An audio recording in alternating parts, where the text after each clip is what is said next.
Ok, buenos días. Estamos muy agradecidos con el Señor de otro domingo más que podemos servir a la iglesia y que podemos compartir el mensaje del Señor. Y bueno, si ya estamos todos listos, entonces empezamos. Como la mayoría de ustedes sabe, más o menos en el último año hemos estado predicando sobre la primera y la segunda carta a la iglesia de Corinto. Nos hemos estado enfocando en eso durante más o menos casi un año por ahí, desde que empezamos la primera carta a Corinto y seguimos luego con la segunda. Y recién el domingo que pasó terminamos la segunda carta, segunda de Corintios. De modo que hoy estamos dejando a los Corintios atrás y estamos empezando un nuevo tema, una nueva serie de sermones que vamos a estar predicando durante las próximas 8 semanas, más o menos. Y esta nueva serie de sermones que vamos a estar predicando van a estar enfocados específicamente en el Evangelio de Juan. Ahora, no vamos a predicar con detalle todo el Evangelio de Juan, sino que vamos a enfocarnos en un aspecto específico o un tema específico del Evangelio de Juan. Y ese tema específico es los yo soy de Jesús. Los yo soy de Jesús son básicamente 7 declaraciones fundamentales que Jesús hizo sobre sí mismo y que nosotros encontramos en el Evangelio de Juan. Ahora es importante, ya que vamos a hablar de los evangelios, recordar que los 4 evangelios, Mateo, Marcos, Lucas y Juan, cada uno describe la vida, las obras, la muerte y la resurrección de nuestro Señor Jesucristo desde diferentes perspectivas. ¿Verdad? Tenemos a Mateo, a Marcos, a Lucas y a Juan, 4 personas distintas que describen una misma secuencia de hechos, pero desde una óptica distinta, desde una perspectiva individual, personal, podríamos decirlo de alguna manera. Ustedes se darán cuenta de que si estudiamos el Evangelio de Mateo, nos damos cuenta de que Mateo se enfocaba en presentar a Jesús como rey. Pero si vamos al Evangelio de Marcos, más bien hacía énfasis en presentar a Jesús como siervo. Y si nos vamos al Evangelio de Lucas, vamos a encontrar que Lucas se enfocaba en presentar a Jesús como hombre, su naturaleza humana. Y finalmente, si nos vamos al Evangelio de Juan, que es sobre el cual vamos a estar hablando, nos vamos a dar cuenta de que Juan se enfocaba o hacía énfasis en presentar a Jesús como Dios. Y eso tiene mucho que ver con el mensaje que vamos a iniciar el día de hoy. Es por eso que creemos que sería mucho provecho que cada uno de ustedes y todos en general, sería una bendición que podamos empezar a leer el Evangelio de Juan juntos a lo largo de las próximas 8 semanas, para que podamos sacar el mayor provecho posible de los mensajes que vamos a estar predicando durante los próximos 2 meses. ¿Okay? Habiendo dicho eso, vamos a empezar con el mensaje de hoy. El mensaje de hoy es la introducción a esta serie de sermones, los yo soy de Jesús, que encontramos en el Evangelio de Juan. Y para empezar, me gustaría iniciar con una pregunta que yo considero que es bastante interesante, espero que para ustedes sea interesante también. Y la pregunta es la siguiente: ¿alguno sabe cuál es el animal vertebrado más longevo del mundo? Y Kim y Mari no pueden opinar porque ellas ya saben más o menos la respuesta. Pero ¿alguno sabe cuál es el animal vertebrado que puede vivir la mayor cantidad de años, según lo que ha descubierto la ciencia hasta ahora? Y digo vertebrado porque el que puede vivir más años es una almeja, y pensé que una almeja no era tan interesante como este otro animal, entonces por eso hablo de uno vertebrado, que tiene huesos, pues no es un molusco. Pero ¿alguno sabe cuál es el animal vertebrado más longevo del mundo? Creo que la tortuga, ¿no? No. Es uno de los más longevos, pero no es el más longevo. ¿A alguien más se le ocurre? No, Mari no puede opinar, porque Mari sabe la respuesta. Pero nosotras dijimos la tortuga también. Sí. Ok. Bueno, en realidad es muy interesante. El animal vertebrado más longevo del mundo, el que puede vivir la mayor cantidad de años, es un tiburón. y le llaman, o es conocido como el tiburón de Groenlandia. ¿Okay? Entonces es un tiburón enorme que puede llegar a medir hasta 6 metros y vive en las profundidades frías y oscuras del océano Ártico y también en el Atlántico Norte. Es el tiburón de Groenlandia. ¿Okay? Pero lo que es sorprendente del tiburón de Groenlandia es que lo que la ciencia ha descubierto hasta ahora es que puede vivir, y escuchen bien esto, el tiburón de Groenlandia, según lo que la ciencia ha descubierto, puede vivir más de 400 años. Imagínense eso. Una criatura, un animal que puede vivir más de 400 años. Es una locura, ¿verdad? Imaginarse eso, es verdaderamente sorprendente. Para poner esto en perspectiva, tenemos que imaginarnos, por ejemplo, de que existe una posibilidad real de que ahorita hay un tiburón de Groenlandia nadando en las profundidades del océano Ártico, que nació justo en la época más o menos cuando se estaba dando, digamos, la consolidación de la conquista de América por los españoles. Pensar en eso hace 400 años atrás es muy impresionante. Un animal que nació unos 200 años antes de la independencia de Costa Rica. Lo visualizan. Un animal que nació unos 300 años antes de que se inventara el primer vehículo, el primer carro o incluso el primer avión. O unos 380 años antes, y esto más como para la generación Z, unos 380 años antes de que se inventara el primer iPhone o que se presentara el primer iPhone en el mundo. 380 años antes. Increíble, ¿verdad? Pero vayamos un poco más profundo en esta pregunta. ¿Por qué nos sorprende tanto esto? ¿Por qué nos genera asombro? Y bueno, es quizás porque lo comparamos con nuestra propia vida, ¿cierto? Y es que si pensamos en la esperanza de vida promedio para un costarricense, tendríamos que hablar que un costarricense puede vivir entre unos 78, 82 años, las mujeres viven probablemente hasta los 82, los hombres en Costa Rica viven como hasta los 78 más o menos. ¿Okay? Los hombres siempre vivimos menos que las mujeres, eso es un hecho. Aunque por supuesto, esto depende mucho del lugar del que estemos hablando, ¿verdad?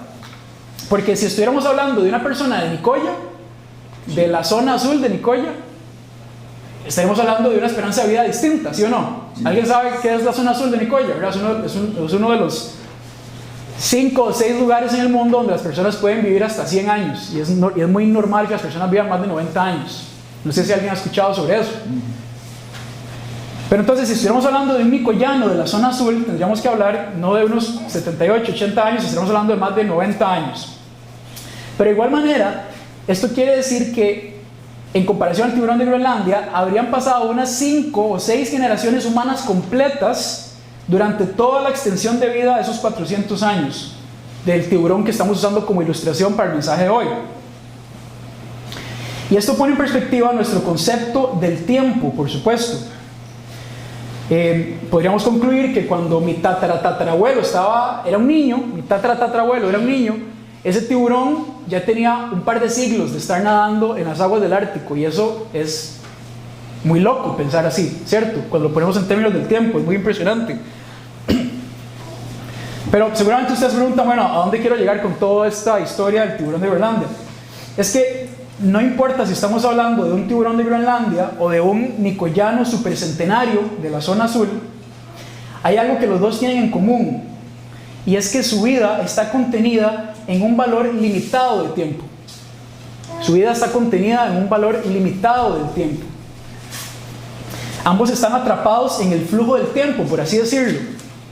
Tienen un inicio, tienen una vida y tienen una muerte. Podríamos incluso ir más allá y decir que todo lo que existe en el universo entero, desde las galaxias, los planetas, las estrellas, pasando por el tiburón y hasta llegar a los seres humanos, todo lo que existe en el universo entero está contenido y se desarrolla dentro de los límites del tiempo, existe en el tiempo. ¿Ok?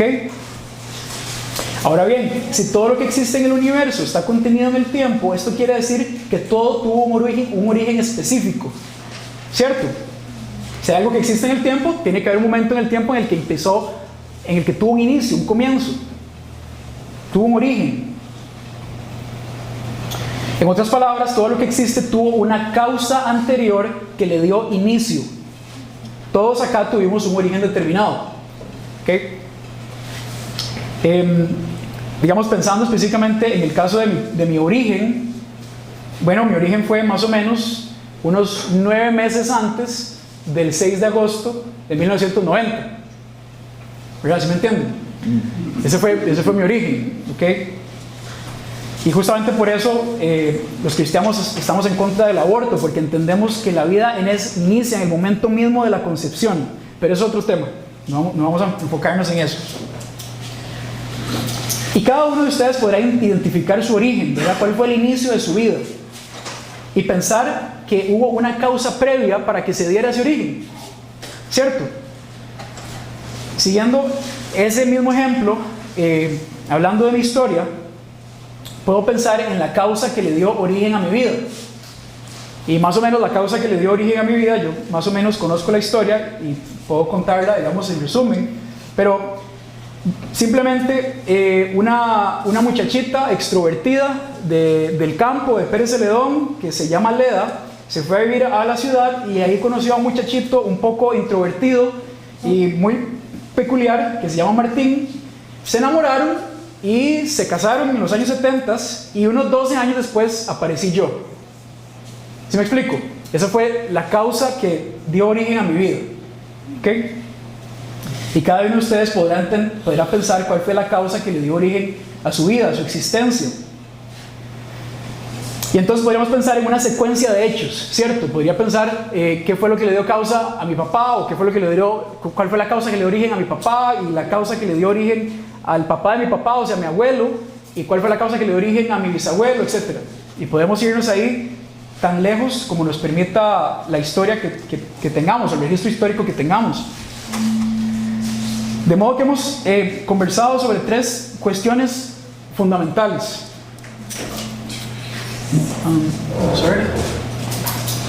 Ok, las 3 cuestiones que hemos conversado es, primero, la existencia en el tiempo, o sea que todo lo que existe en el universo está entrelazado y contenido en el tiempo.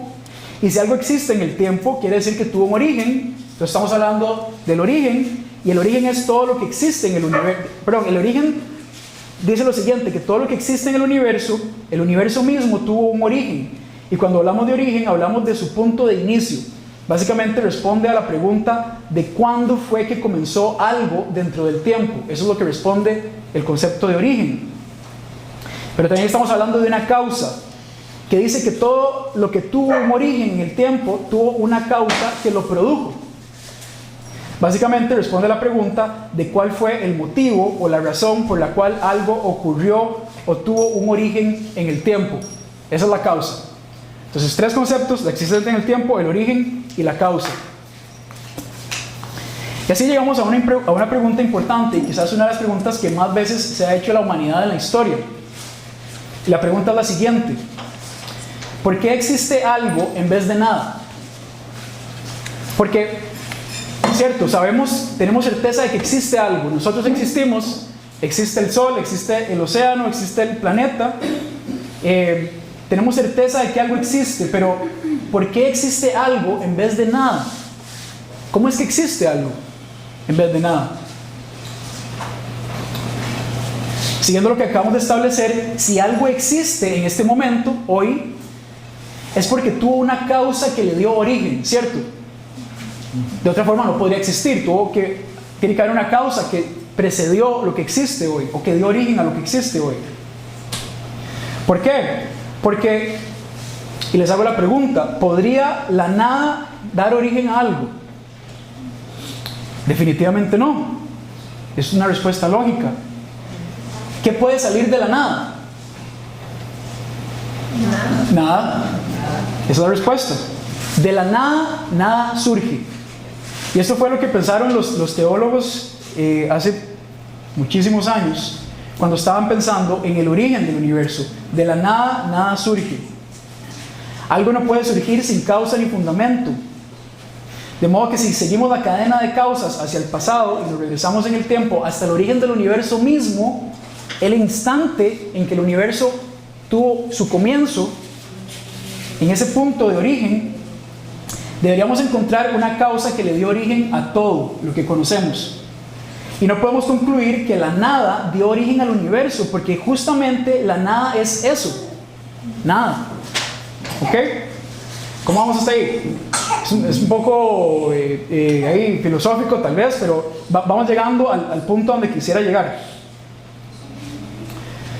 En efecto, tiene que existir una causa fundamental que llamó al inicio del universo mismo, una causa primera, que no dependa de nada más para existir, sino que haya sido la causa sin causa, por decirlo de alguna manera. ¿Alguna vez ha jugado dominó? ¿Verdad? Las piecitas que se ponen en una mesa y se van conectando. Sí, todos saben que es un dominó, ¿verdad? Y esto es un ejemplo que es muy común que se utiliza para explicar este concepto. Cuando yo era niño me gustaba mucho poner las fichas en posición vertical del dominó y poner una tras otra, ¿verdad? En una línea, y luego empujar la primera y ver cómo se iban cayendo todas en secuencia. Eso es algo que me gustaba hacer cuando yo era niño. Y he visto videos donde la gente pone cientos de fichas una tras otra y tocan la primera, y entonces ahí van viendo cómo se van cayendo todas una tras otra, las fichas de dominó. Ok, entonces ahora imaginemos un gran círculo, un círculo enorme, donde se colocan un montón de fichas de dominó en un círculo, ok, donde cada ficha cae porque la ficha anterior la empuja, ¿cierto? En ese círculo enorme. Entonces la pregunta que tenemos que hacernos es: ¿quién empujó la primera ficha? Y no importa lo que contestemos, pero cualquier cosa que contestemos a esa pregunta tiene que ser algo que no dependa de otra ficha, ¿cierto? Lo que inició la secuencia de la caída de las fichas, no podemos contestar algo que dependa de las fichas, tiene que ser externo a las fichas, ¿cierto? Eso es lo que algunos teólogos llamaron un ser necesario, una causa sin causa, algo que no depende de nada más, sino que tiene la capacidad de existir por sí mismo. Entonces la pregunta sería, o la pregunta a la cual queremos llegar es: ¿quién empujó la primera ficha del universo, por decirlo de alguna manera? Y bueno, estamos en una iglesia, yo estoy predicando sobre la Biblia, entonces la respuesta es obvia, ¿verdad? Cualquier niño de escuelita dominical podría contestarla. Génesis 1:1. En el principio Dios creó los cielos y la tierra. Él es la causa sin causa, Él es el que le dio origen al universo, Él es el que llamó el universo a existir. Él no solamente el que empujó la primera ficha, sino Él es el que creó las fichas, ¿cierto? Dios es quien llamó al universo mismo a existencia. Él lo creó, es lo que nos describe la Biblia. Él lo creó, Él es quien creó el tiempo y el espacio. Él es la causa fundamental que no necesita otra causa. Él es el único que no tuvo origen. Su ser es el mismo desde la eternidad pasada y hasta la eternidad futura. Él es eterno. Dios nunca empezó a existir, nunca tuvo un comienzo y por tanto no necesita una causa. Recuerdan lo que estábamos hablando al inicio. Si algo existe en el tiempo es porque tuvo un origen, y si tuvo origen es porque tuvo una causa. Pero ¿qué tal si hablamos de un ser que simple y sencillamente es eterno? O sea, nunca tuvo un origen. Por tanto, no necesita una causa. ¿Ok?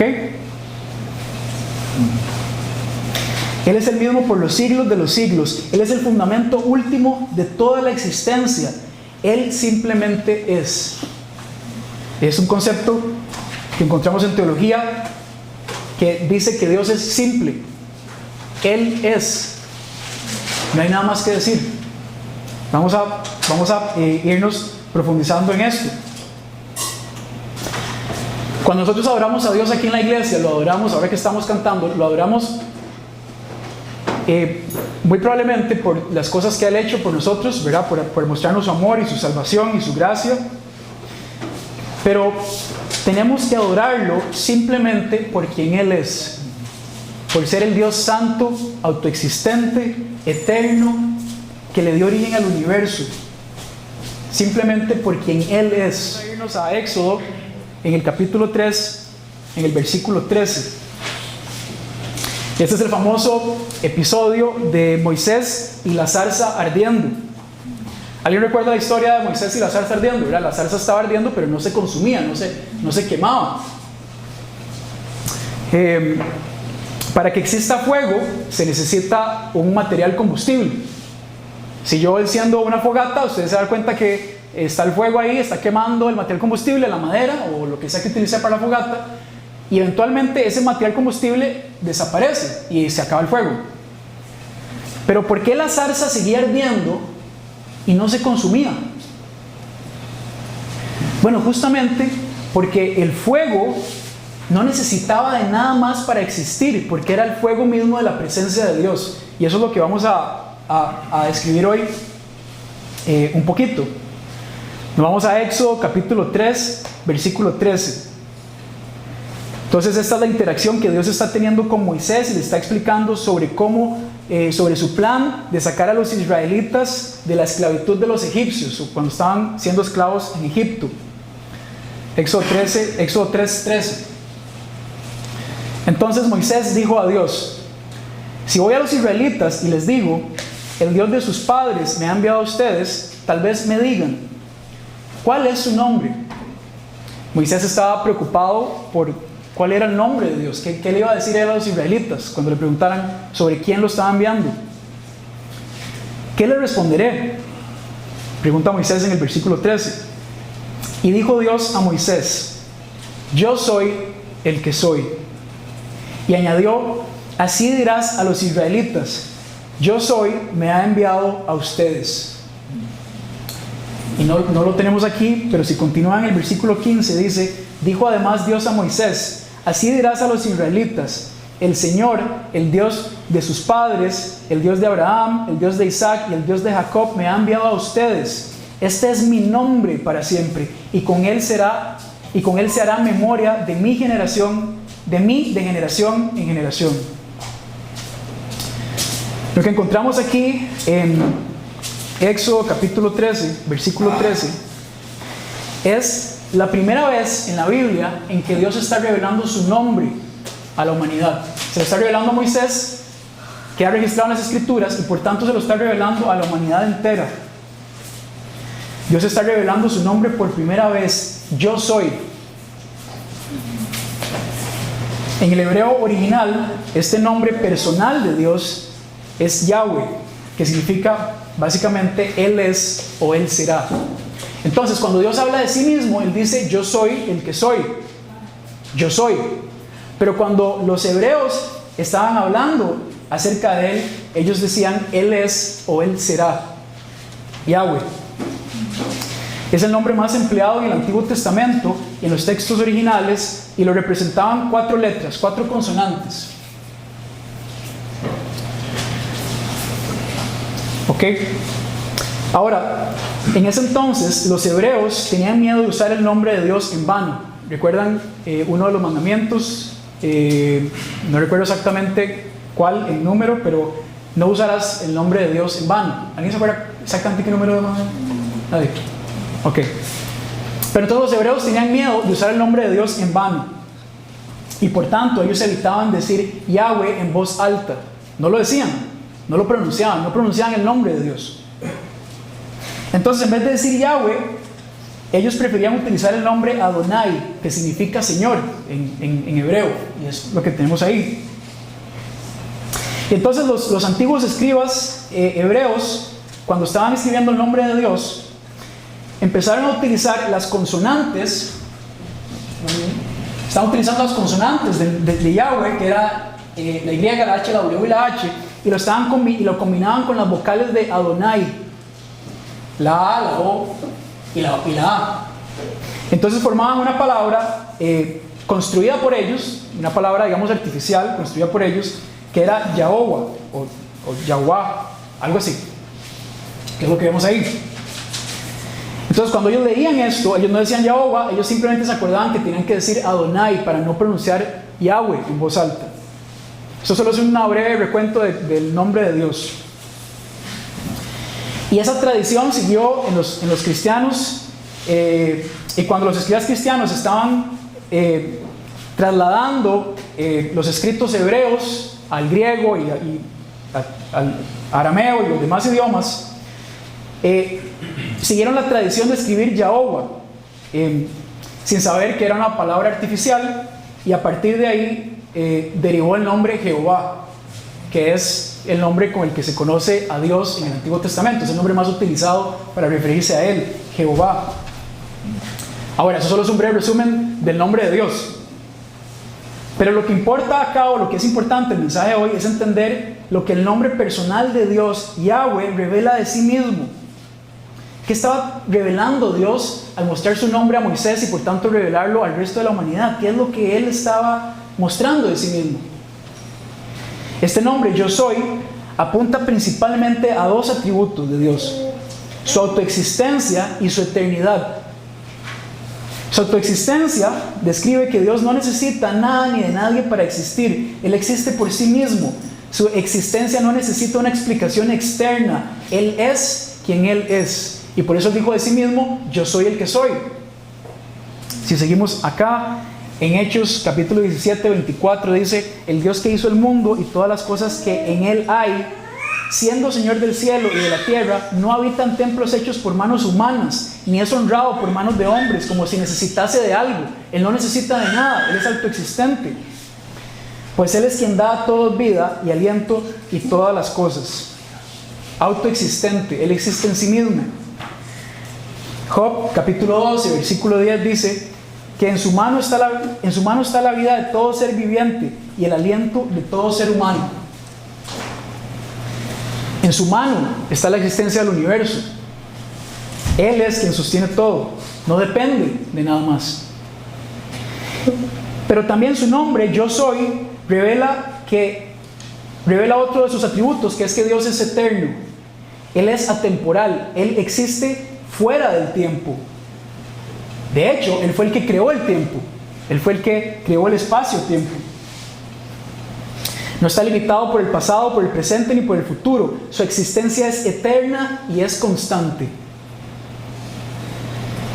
Quizás algunos de ustedes han tenido la oportunidad de estudiar otro idioma y tal vez se han dado cuenta de que cuando uno está tratando de aprender otro idioma, tiene que aprenderse de memoria los tiempos verbales de cualquier verbo, ¿cierto?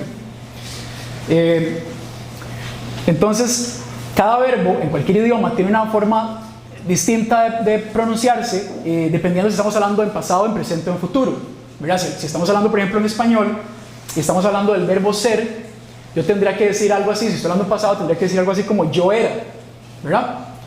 Yo era un niño. O si estoy hablando en tiempo presente, tendría que decir yo soy un adulto. O si estoy hablando en el futuro, yo seré un viejito, ¿verdad? Hablando en futuro. Yo era, yo soy, yo seré. Sin embargo, como ya lo establecimos, Dios no necesita referirse a sí mismo en términos de tiempo, porque Él no existe en el tiempo. Él es atemporal, Él fue el que creó el tiempo. Él es eterno. Y por tanto, Él simplemente dice, yo soy el que soy, yo soy. En todos los tiempos, de forma simultánea, Él es. Entonces, cuando Él dice de sí mismo, yo soy, describe que Dios está en todo lugar, en toda su plenitud, en todos los momentos del tiempo, de forma simultánea. Suena muy loco, ¿verdad? Voy a decirlo de nuevo.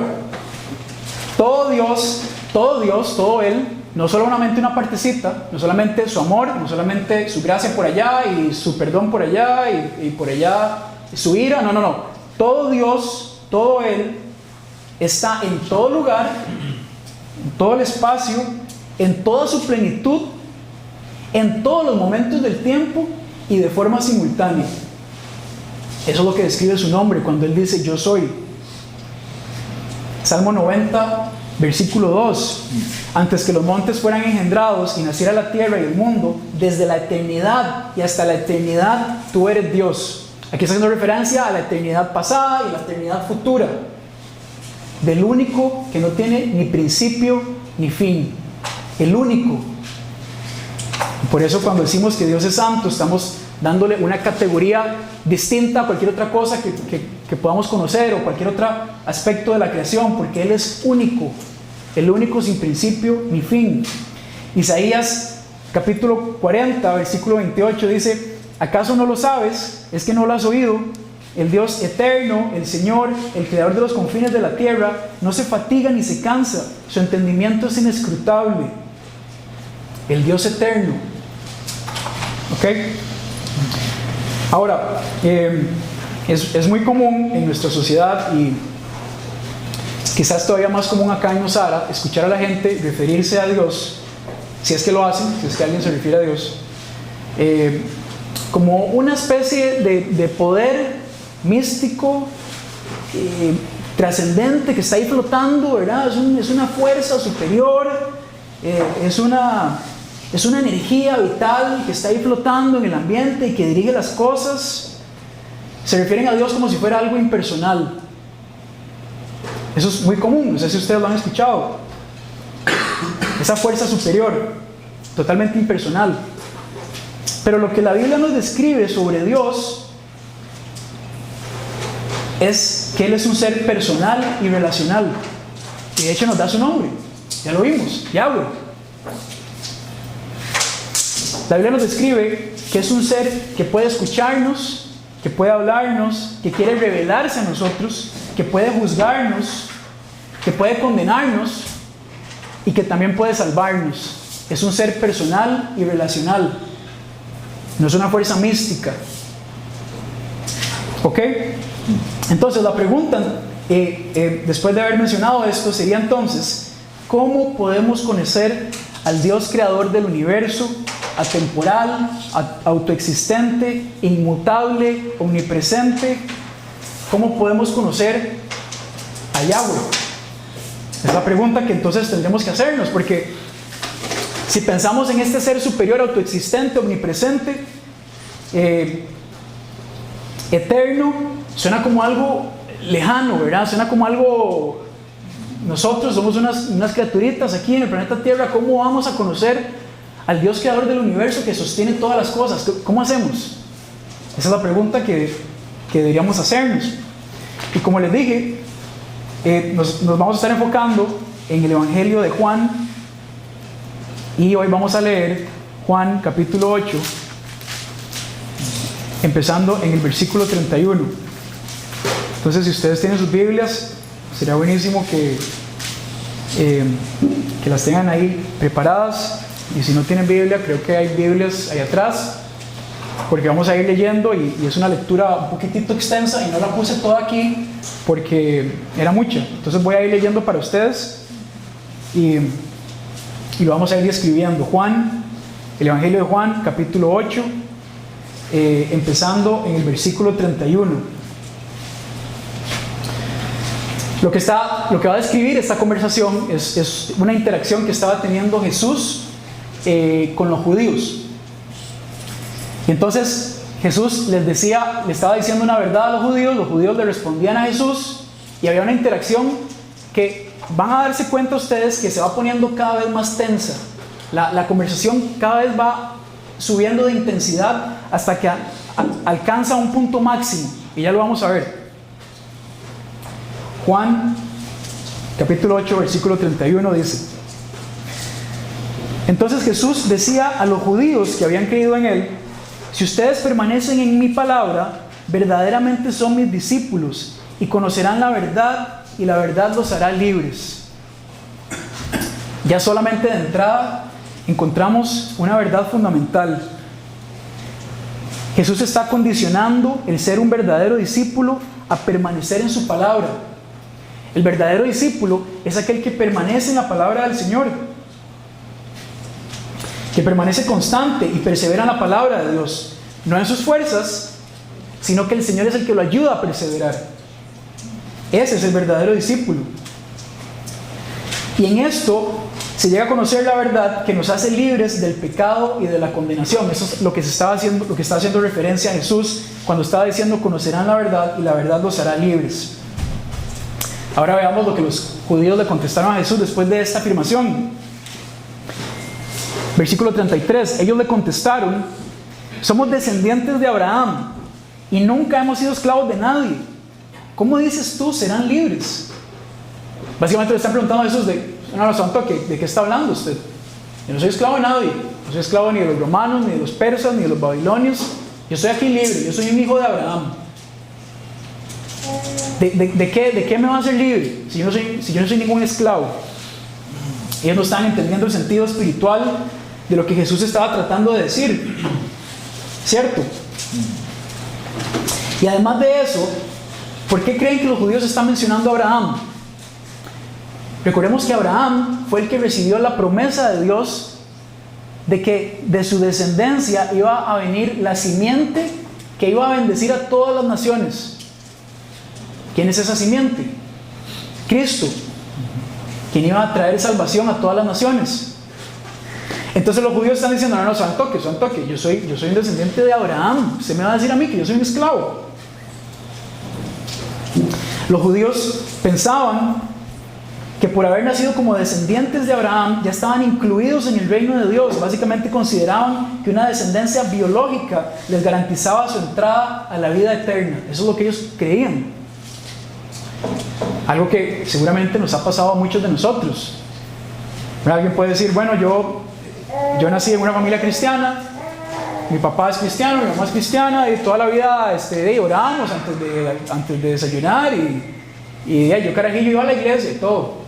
Yo soy cristiano, ¿verdad? No, son toque. ¿Conoce usted verdaderamente al Dios Yahweh, al que se reveló por medio de la zarza ardiendo a Moisés? ¿Lo conoce usted realmente? ¿O simplemente es una tradición que ha pasado ahí de generación en generación? Y sí, de verdad, nosotros vamos a la iglesia y esa es la tradición de mi familia. Eso es lo que le estaba pasando a los judíos. Seguimos en el versículo 34. Jesús les respondió: en verdad les digo que todo el que comete pecado es esclavo del pecado. Les está respondiendo la pregunta. Y el esclavo no queda en la casa para siempre, el Hijo sí permanece para siempre. Así que si el Hijo los hace libres, ustedes serán realmente libres. Sé que ustedes son descendientes de Abraham, en un sentido biológico, por supuesto. Y sin embargo me quieren matar porque mi palabra no tiene aceptación en ustedes. Yo hablo de lo que he visto con mi Padre. Ustedes entonces hacen también lo que oyeron de su Padre. Vean que Jesús está mencionando aquí el problema principal, el problema fundamental de los seres humanos. Nuestra naturaleza pecaminosa, la cual nos hace ser enemigos de Dios por naturaleza, desde que nacemos. Es esta naturaleza pecaminosa la que nos lleva a escoger el pecado. Somos esclavos de nuestros impulsos pecaminosos, estamos inclinados al mal desde que nacemos. El pecado reina en nosotros y por tanto estamos expuestos a la ira de Dios.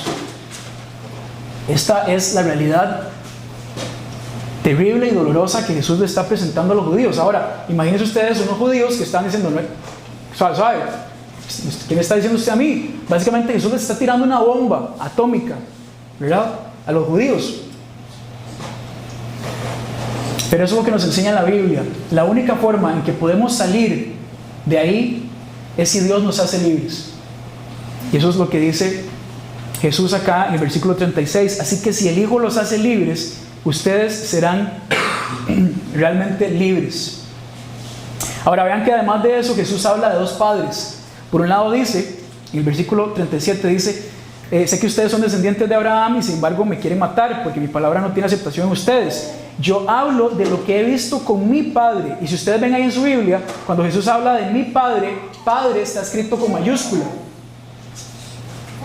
Entonces ustedes hacen también lo que oyeron de su Padre. Está hablando de otro Padre. Y ese otro Padre lo escriben con minúscula. De modo que Jesús está hablando de dos padres distintos, ¿cierto? Aquí está estableciendo que existen dos padres. Hay dos padres diferentes que podemos seguir, solo dos. Y nada más acababa de decir de sí mismo que Él era Dios, que Él es Dios. Ellos no perdieron el significado, sino que procedieron a matar, a tratar de matarlo por blasfemar el nombre de Dios.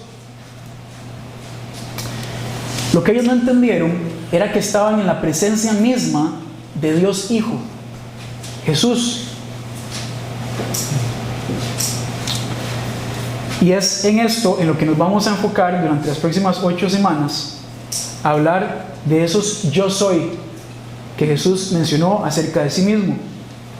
Pero no podemos pasar a hablar de eso sin primero entender quién es Jesús. Él es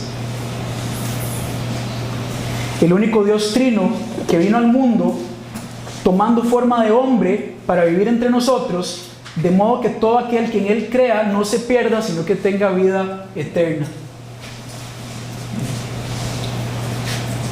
¿Sigue ahí? Y entonces podemos ver estos 7 afirmaciones que Él hace de sí mismo.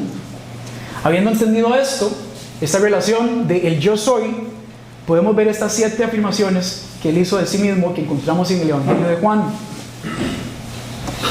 Él vino al mundo para ser el pan de vida, el único pan de vida que puede saciar el corazón humano. Él vino al mundo para ser la luz que alumbra en medio de las tinieblas. Él vino al mundo para ser la puerta de entrada al cielo. Él vino al mundo para ser el buen pastor que cuida de sus ovejas y no dejará que se pierdan nunca. Él vino al mundo para mostrar la resurrección, el camino, la verdad y la vida para llegar al Padre. Él vino al mundo para ser la vid verdadera de la cual fluye la vida eterna. Y en estas 7 afirmaciones los vamos a enfocar durante las próximas semanas. Él es por los siglos de los siglos. Amén. Ok, si alguien tiene alguna pregunta o algún comentario que quiera hacer, o algo que no quedó claro, podemos hablarlo, sería una bendición discutir un poco. Todo clarísimo. Bueno, sí, la verdad yo en más de una oportunidad he tenido conversaciones con alguien, estaba pensando en el tema de lo que dijo el Papa y cosas como... Vamos a profundizar en esto. Si seguimos en el versículo 39, dice lo siguiente: entonces los judíos le contestaron a Jesús: Abraham es nuestro padre. Y entonces imagínense los judíos sacando pecho delante de Jesús, diciendo: suave, Abraham es nuestro padre. Jesús les dijo: si son hijos de Abraham, hagan las obras de Abraham. Pero ahora me quieren matar, a mí que les he dicho la verdad que oí de Dios. Esto no lo hizo Abraham. Básicamente lo que Jesús está diciendo es: no, ustedes no son verdaderos descendientes de Abraham, en sentido espiritual, por supuesto. No en un sentido biológico. Porque si fueran descendientes de Abraham en un sentido espiritual, harían lo mismo que él hizo. ¿Y qué fue lo que Abraham hizo? Él creyó la promesa de Dios y su fe fue lo que lo hizo justo. Fue lo que le dio la salvación, su fe genuina, la fe verdadera en la promesa de Dios. Entonces Jesús les está diciendo: si ustedes fueran realmente descendientes de Abraham, ustedes tendrían una fe genuina, así como la tuvo él. Pero ustedes no tienen esa fe genuina y por tanto no son descendientes en el sentido espiritual de Abraham. Y vean que la conversación va subiendo de tono. Después de eso podemos ir al versículo 41. Perdón, versículo 40, hemos quedado ahí. Entonces Jesús les dice: pero ahora me quieren matar, a mí que les he dicho la verdad que oí de Dios. Esto no lo hizo Abraham. 41. Ustedes hacen las obras de su padre, padre minúscula. Y ellos le dijeron: nosotros no nacimos de fornicación, tenemos un padre, es decir, Dios. Ahora los judíos estaban tratando de burlarse de Jesús. Vean cómo va subiendo tono la conversación. Están tratando de burlarse de Jesús en un sentido sarcástico, porque ellos sabían que José y María habían estado comprometidos y que José no era el padre biológico de Jesús. Entonces estaban insinuando que Jesús era un hijo ilegítimo, que había nacido de fornicación, fuera del matrimonio. Es lo que estaban diciendo, en un sentido sarcástico y burlesco. Se estaban refiriendo a Jesús. ¿Sabe? Nosotros no nacimos de fornicación, nosotros tenemos un padre Dios. Wow, eso es lo que están diciendo los judíos y eso es lo que ellos realmente consideraban. En el versículo 42, si seguimos ahí, y hasta el 45 dice: Jesús les dijo: si Dios fuera su Padre, me amarían, porque yo salí de Dios y vine de Él, pues no he venido por mi propia iniciativa, sino que Él me envió. ¿Por qué no entienden lo que les digo? Porque no pueden oír mi palabra. Están sordos, están ciegos. Es lo que Jesús les está diciendo. Y sí o no, que la primera vez que nos enfrentamos a la realidad de lo que dice la Biblia de nosotros, nos sentimos atacados, igual que los judíos. Sí o no, que la primera vez que nos dimos cuenta de que la Biblia nos llamaba a nosotros hijos de perdición, pecadores perdidos que necesitan un Salvador, sí o no que nos sentimos atacados al igual que los judíos se sienten atacados en este pasaje. ¿Sí o no? Es porque la palabra de Dios es un espejo que nos muestra la realidad de quién somos y por qué necesitamos un Salvador. Siguiendo hasta el 45, Jesús les tira una bomba nuclear. Les dice: ustedes son de su padre el diablo y quieren hacer los deseos de su padre.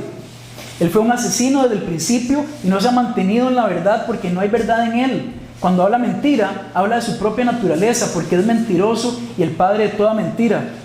Pero yo digo la verdad y no me creen.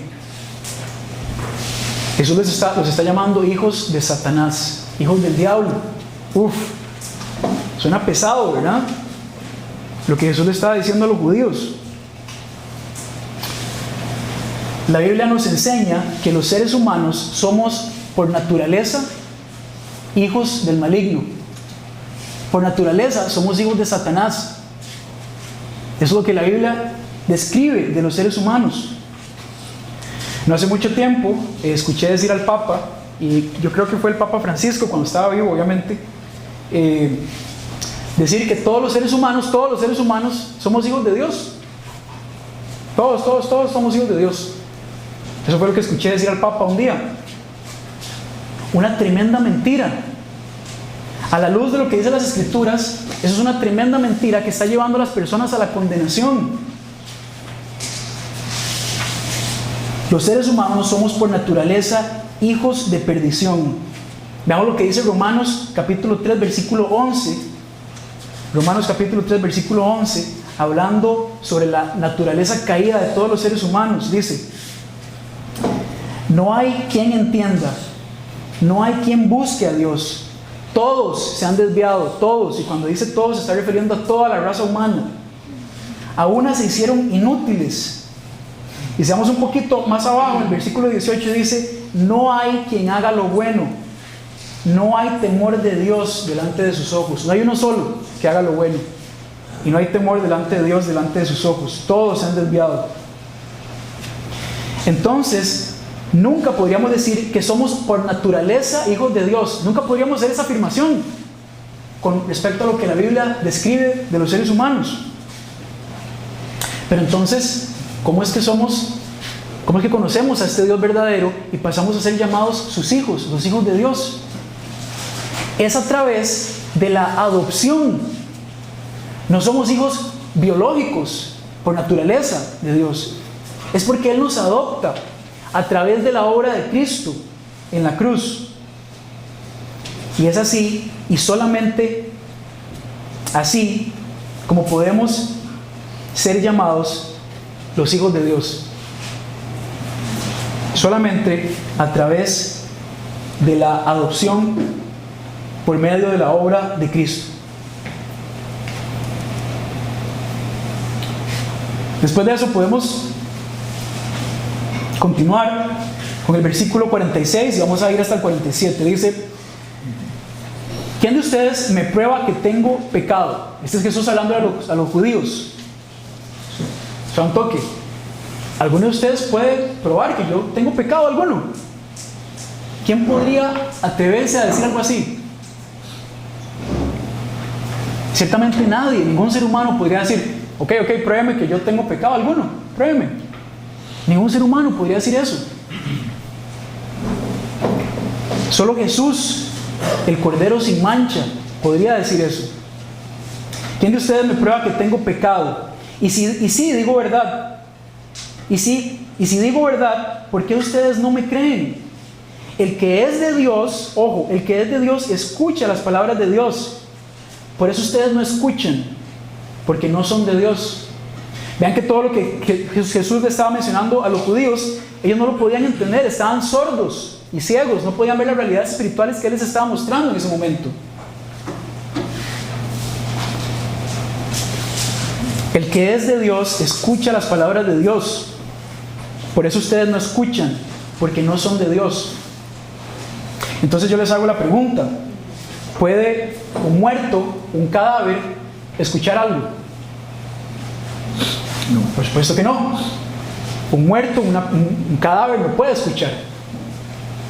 Y lo que Jesús, la verdad espiritual que Jesús está apuntando aquí, es que ellos estaban muertos espiritualmente y por tanto no tenían la capacidad de escucharlo a Él, que estaba hablando en nombre de Dios.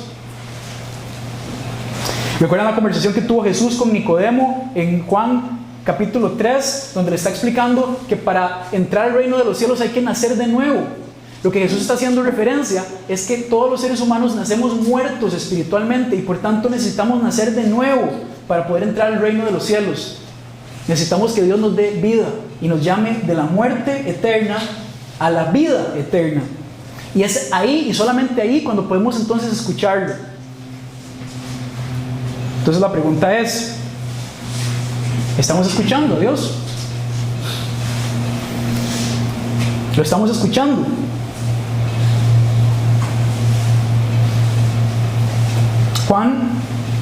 Seguimos ahí en Juan 8, versículo 48, y ahora vamos a leer hasta el 56. Vamos a meterle un poquito de darle ahí más rapidito, para que no nos durmamos, ¿ok?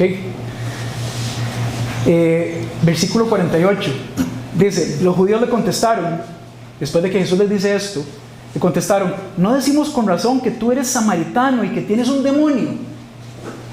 Vean cómo va escalando la conversación. Los judíos cada vez están más agresivos, cada vez más enojados cuando Jesús los confronta con la verdad. Están llenos de ira contra Él. Jesús respondió: yo no tengo ningún demonio, sino que honro a mi Padre y ustedes me deshonran a mí. Pero yo no busco mi gloria, hay uno que la busca y juzga. Jesús aquí está haciendo referencia al Dios autoexistente, eterno, que estamos describiendo al inicio. Él es el que juzga. Él es el que puede traernos salvación. Él es el que puede condenarnos a la muerte eterna. A ese se está refiriendo Jesús. En verdad les digo que si alguien guarda mi palabra, no verá jamás la muerte. ¿Qué quiere decir Jesús con esto? Está hablando de la vida eterna que Él ha prometido para nosotros si guardamos su palabra, si tenemos una fe genuina en su obra en la cruz, si creemos que solamente a través de Cristo podemos alcanzar la vida eterna. Si alguien guarda mi palabra, no verá jamás la muerte. Ahora, imagínense lo que los judíos pensaron en este momento. Bueno, ¿saben un toque? Ahora nos está hablando incluso de que existe una especie de inmortalidad. ¿Qué le pasa a este loco? ¿Verdad? ¿De dónde salió este loco? Los judíos le dijeron: ahora sí sabemos que tienes un demonio. ¿Verdad? Estaban diciendo que Jesús estaba poseído por alguna fuerza oscura de Satanás y que por tanto todo lo que estaba diciendo eran puras mentiras y cuestiones para torcer al pueblo judío. Ahora sí sabemos que tienes un demonio. Abraham murió y también los profetas, y tú dices: si alguien guarda mi palabra, no probará jamás la muerte. ¿Eres tú acaso mayor que nuestro padre Abraham, que murió? Los profetas también murieron. ¿Quién crees que eres? ¿Quién se cree usted para decirnos eso? Para hablarnos de una vida eterna. ¿Quién se cree usted? Si ni Abraham ni los profetas fueron eternos, entonces ¿quién se cree usted para decirnos eso?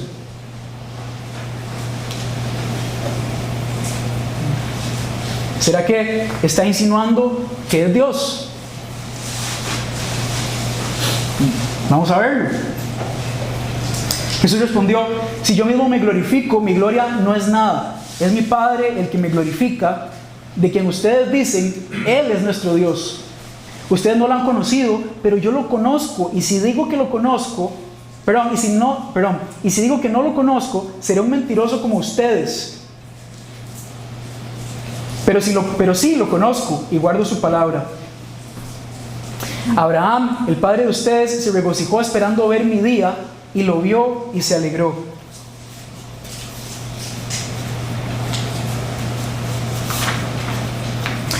Recordemos que Dios le dijo a Abraham en Génesis, si no me equivoco, capítulo 27, puede ser que estoy equivocado tal vez, pero en Génesis Dios le dijo a Abraham: de tu simiente serán bendecidas todas las naciones de la tierra. Y esa simiente, Dios se refería al Mesías, al Salvador, al Cristo Redentor que iba a venir para traer salvación a las naciones. De tu simiente, o sea, de tu descendencia, iban a ser el Cordero sin mancha que iba a quitar el pecado del hombre. Y Abraham probablemente ni siquiera entendió en su totalidad lo que esto significaba en ese momento, pero él le creyó a Dios. Y tuvo fe, y su fe le fue contada por justicia. De modo que cuando Jesús está hablando de que Abraham, el padre de ustedes, se regocijó esperando ver mi día, y lo vio y se alegró, es porque Abraham estaba pensando en ese Mesías que iba a venir a traer redención a la humanidad, y tuvo fe en la promesa que Dios le había dado, y esa fe le fue tomada por justicia, porque por la fe el justo vivirá. Es solamente a través de la fe que podemos alcanzar la salvación. Cuando Dios le estaba hablando a Abraham sobre esa promesa, estaba hablando de Jesús, el Salvador y Redentor de la humanidad. Ok, ahora imagínense esta situación. Jesús les está llamando hijos del diablo, mentirosos, que siguen las obras de su padre el diablo, que están muertos, que no pueden escuchar, todo. Les está diciendo todo eso. O sea, los judíos estaban llenos de cólera, llenos de ira, estaban enojados con Jesús. Vean cómo ha ido escalando la conversación. Jesús les tira una verdad y ellos responden con ira, ¿verdad? Atacando al Señor. Pero la discusión alcanza su punto más alto, ¿verdad? Alcanza el pico en este pasaje, y este es el corazón del mensaje de hoy. Versículo 57. Por esto los judíos le dijeron: aún no tienes 50 años y has visto a Abraham. Santo, que usted no tiene ni 50 años. ¿Cómo que usted vio a Abraham? ¿De quién está hablando? ¿Quién se cree usted? Versículo 58. Jesús les dijo: en verdad les digo, es el pico máximo de la conversación y el corazón del mensaje de hoy. Juan 8:58. Jesús les dijo: en verdad les digo que antes que Abraham naciera, yo soy.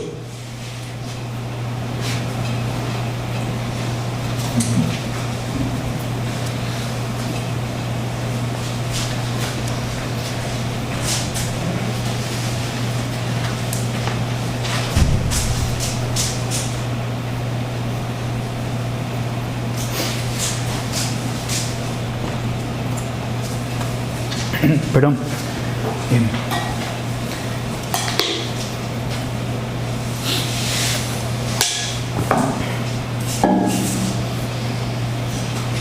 Vean que lo que Jesús está diciendo acá, Jesús pudo haber dicho algo como que antes de que Abraham fuera, yo era, ¿cierto? Pudo haber dicho algo como eso. Pero si Jesús hubiera dicho antes de que Abraham fuera, yo era, entonces podríamos cuestionarnos y decir, bueno, entonces recuerden lo que hablamos de la existencia del tiempo, el origen y la causa. Si Jesús hubiera dicho antes de que Abraham fuera, yo era, entonces podríamos decir, bueno, entonces Jesús puede haber sido creado también, puede haber tenido un origen, puede haber tenido una existencia en el tiempo. Pero no es lo que Jesús dice acá. Jesús dice, antes de que Abraham fuera, yo soy. Lo que Jesús está diciendo acá es algo mucho más profundo. Se está describiendo a sí mismo como Dios hecho hombre, como el Dios encarnado, el mismo Dios autoexistente, inmutable y eterno del cual estábamos hablando al inicio, recuerden, de Yahweh. Este Dios que se hizo hombre y que vino a revelarse a la humanidad para salvarnos y hacernos libres de la prisión del pecado.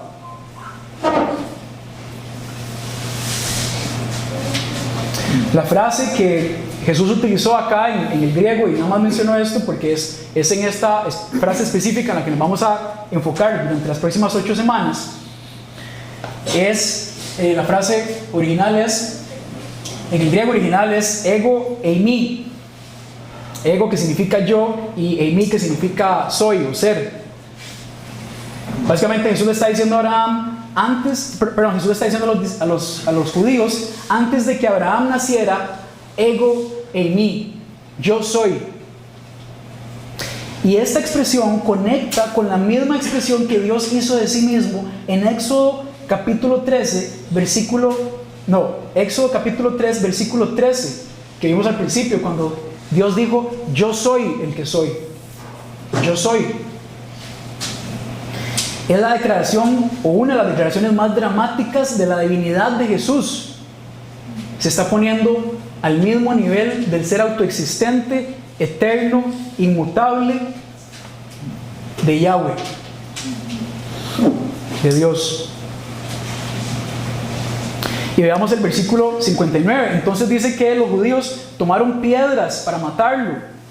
Entonces tomaron piedras para tirárselas, pero Jesús se ocultó y salió del templo. Los judíos, después de esta declaración, que ante los ojos de ellos era una blasfemia absoluta, que alguien se pusiera al nivel de Dios, o sea, básicamente que un ser humano dijera, yo soy Dios, para ellos era algo tan profundamente blasfemo que lo único que correspondía era matarlo.